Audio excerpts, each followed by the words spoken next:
Let's make this quilt.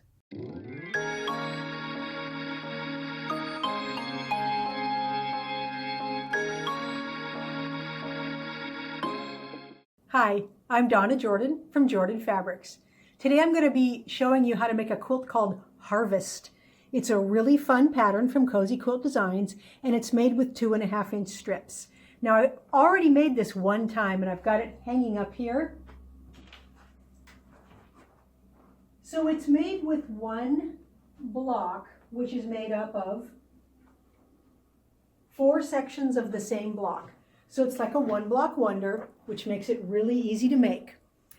Now, I used a really dark cornerstone here, and I found that that's critical because the first time I made it, I actually used this in the cornerstones and it faded in too much. So I've took it apart and put in the dark cornerstones. Looks really, really good like that. Now, this is a batik version, but today we're going to make this with some prints, some really bold prints. So Matt has already cut the strip set for us. So look at how fun these prints are. We've got leaves, we've got sunflowers, pumpkins, berries, and they're all nice, rich fall colors. And I'm going to use a little bit brighter of a background because I think these dark colors will show up really nice against it. And that's what I'm going to use for the cornerstones, something nice and dark. So I'm going to ask Matt to cut out the backgrounds, and then we will get started sewing. I've taken all of my strips and I've made the subcuts. So you can see the pieces here. We've got pairs. All of these are in pairs. So we've got all these different colors, and then we've got a bunch of single squares that are 2.5 inches. So the subcutting, just follow the pattern. It's really, really quick and easy. I had Matt cut all these backgrounds because he is way faster at this than I am. So these are going to be for sashing between the blocks. Here's our dark little cornerstone, really a nice contrast there. We've got a lot of little squares, some long borders for when we're done, and then we kept some of these long and a couple of the strips long because I stitched them together, and then we're going to cut these here, and that'll save us some steps.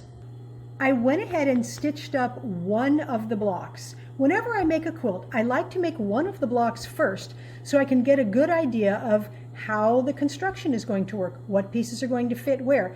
That really helps so that I can sew the rest of the blocks quickly. This block has a short and a long rectangle piece, and then it's got squares sewn on here on the diagonal to make that nice point. So if you look over here, I've got all the pieces all over this board, all paired up. We've got a short and a long throughout the whole board. Now, when I was sewing the sample block, I noticed that every short piece gets this square sewn onto it on the diagonal, ironed open. So instead of pulling off pairs, I'm just going to take all these small pieces for the whole quilt, and I'm going to sew this piece onto them. Here's the whole stack of short pieces. Now you have options. You can mark the diagonal on the background there, place it here, and stitch on your marked line, or you can just put it on here and sew along that diagonal. I have a mark on my machine, so I normally don't mark the back of the squares. I just put that point right at the needle hole, and I put the bottom of the square on the line. And if you keep it there as you sew, you'll get a nice straight line. And I'm going to do that for the whole stack. I'm going to chain piece them. Once you have the whole stack done, you can iron it flat a little first. Press it in half along the seam line. Then we're just going to open this up and cut off the back 2 layers so it's not too bulky. I like to use scissors. You can use your rotary cutter if you like. So we're just going to do that for the whole stack.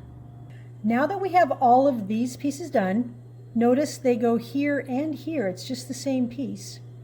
Now we need to do the longer pieces. The longer pieces are done with the same procedure, but this is going to be facing a different way. So it's not on the same corner. Same procedure, but it's facing a different way. So be sure you do your first one correctly, then you can do the whole stack exactly the same way.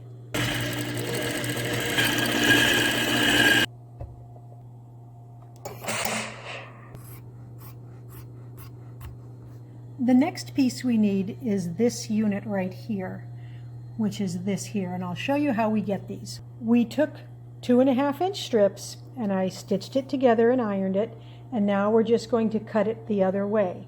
Now I've got several of these, so I like to layer them up. You can turn them upside down as long as you've got them straight on a line on your cutting board. And I like to stagger them a little bit so that I don't have a lot of seam allowances all in one spot. Now I'm going to make a first cut, and then I'm simply going to cut 2.5 inches all along here. Now we have all the parts and pieces to make one block. So I've paired up the long and the short, matching prints there.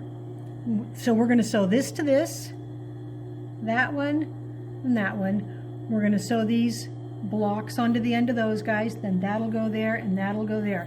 It's really, really easy to sew. So the first step is to sew this together.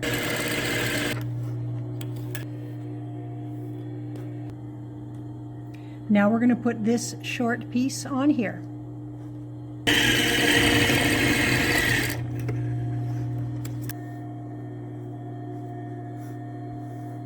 We're going to finger press that seam away from the light area there.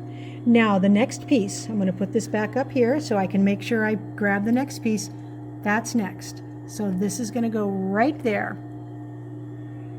These are really easy. There's no matching, no seams to match or anything. It just goes really fast. This seam allowance also goes away from the center, away from that light. Now this will fit right here. So I'm going to now sew this block onto here, this block onto here, then I'm going to iron all 3 of these units before I stitch them together. Now we're ready to sew the last 2 pieces on. These pieces are going to be sewn on with the method that I call sew and hope. So I hope that I'm going to get a nice straight line there. Let me show you what I'm talking about on the finished quilt. Here are the blocks. This is the seam that I'm talking about. We want to get this in a nice straight line. That one is perfectly lined up. The square is right in the corner. Same thing here. Now this one down here is not perfect.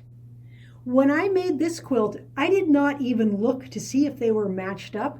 I just sewed, and when I was all done, I opened them up and they were pretty well matched up, and I said, oh, I hope they all match up like that. So we just call this the sew and hope method. I will show you how you can match it exactly, but it's pretty easy to do it without doing a lot of special matching. So we're going to sew this first seam. We're just going to sew and hope they match up, and then we will check it, see how close we are.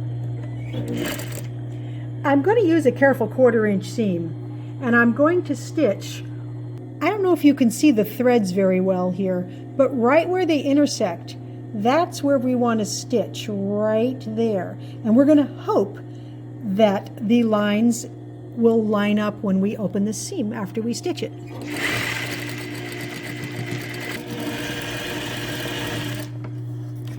Now let's see how close we got. It's pretty darn close there. We've got a nice line there. Once we iron it, that's going to be really pretty good. Now we're going to sew this one on, and I'm going to show you how to actually match it without having to hope that it matches. So we're just going to line everything up, and I think I better finger press this a little bit first so that that will lay flat right there. We're going to line everything up, but when we get to this intersection, I'll show you how to match it. The place we want to match up is where these 2 lines intersect, so we're going to put a pin right there. And we want this to go right a 1/4 inch away from the edge, right on that seam line there.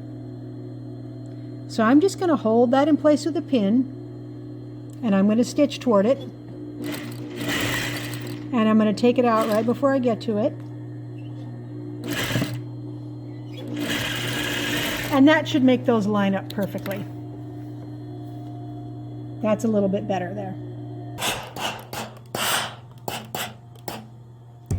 There is one block stitched together. This was the Sew and Hope line, and that is close enough for me. Now the other line down here where we marked it, it's a little bit straighter, but I'll probably improve on my Sew and Hope lines as I make the quilt. So I just need to make a lot more of these blocks. There's going to be 4 of these to make one big leaf block. So I'm going to continue sewing these until I have enough to put the whole quilt top done. I've got 4 of the blocks done here, and you can see how they're fanned around facing all 4 directions. And I've got this little teeny piece of sashing between these 2 blocks and also right here between these 2 blocks. It's just a nice little piece of sashing. Now we need to put the sashing this way, and there is that dark cornerstone right in the middle. So I've already stitched that in there. And now we're going to stitch both halves of these onto that center section. It's real easy because you only have to match these seams right here. And we've got the seam allowances ironed. Let me show you. These ones are going toward the center, and these ones are going away from the center. So we will be able to line those up, and they will nest, and they will lay down really, really flat. So that's the only matching that we have to do.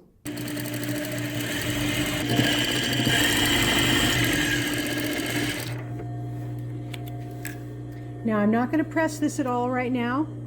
I'm just going to put the other half on right here. And I do find it easier to sew from the other side, so I'm going to flip it over.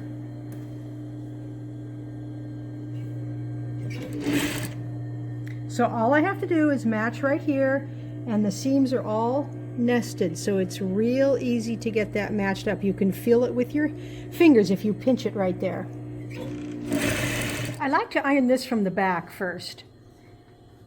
So I'm just going to spread it out pretty flat. I'm not going to use steam, but I'm going to pull it open a little bit here and press this seam towards the sashing. Then I'm going to go back over to the top here, pull it away, and press that one down a little bit. The reason I'm not using steam right now is because I just want those seam allowances to kind of lay the way I want them to go. But I'm not able to hold it this way as I'm doing that first ironing. So now I'm going to flip it over. And you can feel with your hands if your seam allowances are still going the way you want them. And now, can you see how it looks a little bit crooked here? It's not because it's sewn crooked, it's just because it needs to be pulled open a little and then pressed. So you can make it really, really flat like that as you press.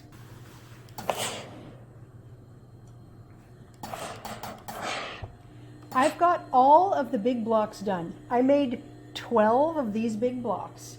So I had to make 48 of these individual guys. And so that made 12 big blocks. And these are going to go together with a little space between them because we're going to be using some cornerstones and sashing between the blocks. So one hint here, some of my blocks are exactly the same. This block here and this block here are exactly the same. I don't know if you can see, but they're just alike. And I don't want you to be afraid to do that because I want the quilt to have a lot of variation, but sometimes that's harder if you make each individual block different. It's actually easier to lay it out this way because now I can put one of these in this corner, one of those a couple rows up, and one in the far corner. And then I'll just turn them a little bit. They still look different.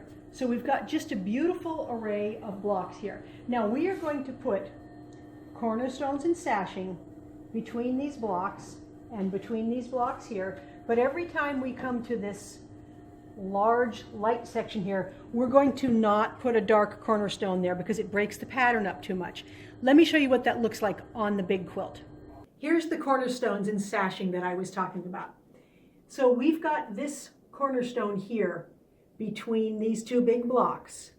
But right here, we've got 4 blocks coming together, but we left out the cornerstone there.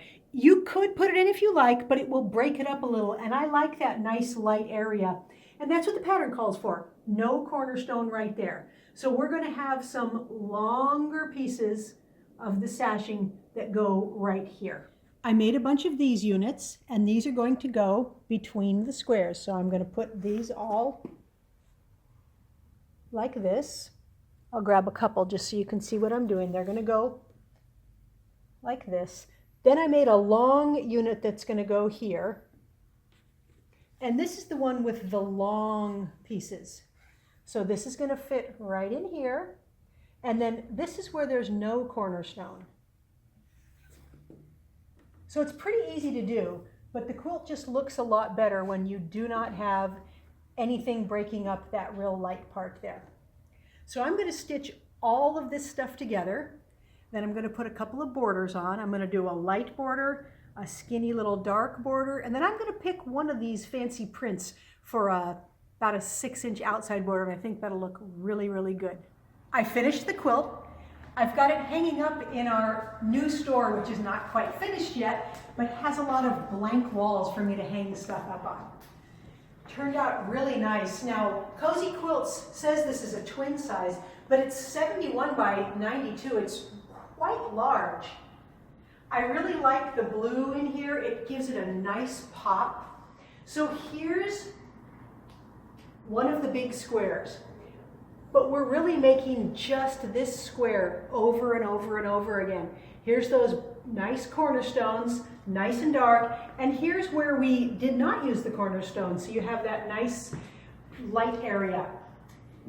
We have an inner border here, the cream one, 2.5 inches, a 1.5 inch dark brown border, and then I did a 5-inch border here. The pattern calls for a 6.5, but it looked a little big to me with this print, so I cut it down just a little bit. I quilted it in a nice leaf pattern, which you can see when you get up real close, but it's a really fun pattern to make. The hope and sew method worked really well for matching all the corners. You can't see which method I used, matched up really easily.